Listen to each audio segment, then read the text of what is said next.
ಏನಾರು ಸಿದ್ದರಾಮಯ್ಯನವರು ಅವರ ಪೆನ್ನು ಅವರ ಪೇಪರು ಅವರ ಅಧಿಕಾರದಲ್ಲಿ ಏನಾರು ಇಂತ ದುರುಪಯೋಗ ಮಾಡಿಬಿಟ್ಟು ಏನಾರು ಇದ್ದಿದ್ರೆ ಪರವಾಗಿಲ್ಲ. ಮಾಡಿದೆಲ್ಲ ಬಿಜೆಪಿಯವರು ಇವತ್ತು ನಮ್ಮ ಮೇಲೆ ಇಂಥ ಮಸಿಯನ್ನ ಬಳಸಲಿಕ್ಕೆ ಪ್ರಯತ್ನವನ್ನ ಮಾಡ್ತಾ ಇದ್ದಾರೆ. ಯಾವ ಕಾರಣಕ್ಕೂ ಜಗ್ಗೋದು ಇಲ್ಲ, ಬಗ್ಗೋದು ಇಲ್ಲ, ಎದುರೋದು ಇಲ್ಲ. ಈ ಮಾತನ್ನ ಈ ಸಂದರ್ಭದಲ್ಲಿ ಹೇಳಿ ಹೋರಾಟಕ್ಕೆ ನಾವೆಲ್ಲ ಸಜ್ಜವಾಗಿದ್ದೇವೆ.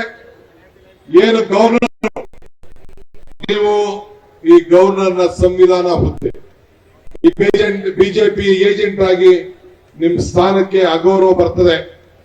ದಯವಿಟ್ಟು ಈಗೂ ಕೂಡ ನಿಮ್ಗೆ ಒತ್ತಾಯ ಮಾಡ್ತಾ ಇದ್ದೇನೆ, ನೀವು ಕೊಟ್ಟಿರುವಂತ ಪ್ರಾಸಿಕ್ಯೂಷನ್ ಆರ್ಡರ್ ನ ನೀವು ವಿಡ್ರಾ ಮಾಡಬೇಕು ಅಂತೇಳಿ ನಾನು ಎಲ್ಲ ನಮ್ಮ ಕಾರ್ಯಕರ್ತರ ಪರವಾಗಿ ಈಗಾಗಲೇ ನಮ್ಮ ಸಂಪುಟ ಸಭೆ ನನ್ನ ಅಧ್ಯಕ್ಷತೆಯಲ್ಲಿ ನಡೆದು ನೀವು ಇದನ್ನ ಡ್ರಾಪ್ ಮಾಡಬೇಕು ಅಂತೇಳಿ, ತಿರಸ್ಕಾರ ಮಾಡಬೇಕು ಅಂತೇಳಿ ನಿಮ್ಗೆ ಮನವಿ ಮಾಡಿದ್ದು.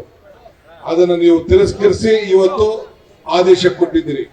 ಇವತ್ತು ಕೂಡ ನಿಮ್ಗೆ ನಾನು ಮನವಿ ಮಾಡ್ತಾ ಇದ್ದೇನೆ, ನೀವು ಕೊಟ್ಟಿರುವಂತ ಆದೇಶ ಮರುಪರಿಶೀಲನೆ ಮಾಡಿ ವಾಪಸ್ ತೆಗೆದುಕೊಳ್ಬೇಕು ಅಂತ ಹೇಳಿ ಇಲ್ಲಿ ಒತ್ತಾಯವನ್ನು ನಾನು ಮಾಡ್ತೇನೆ.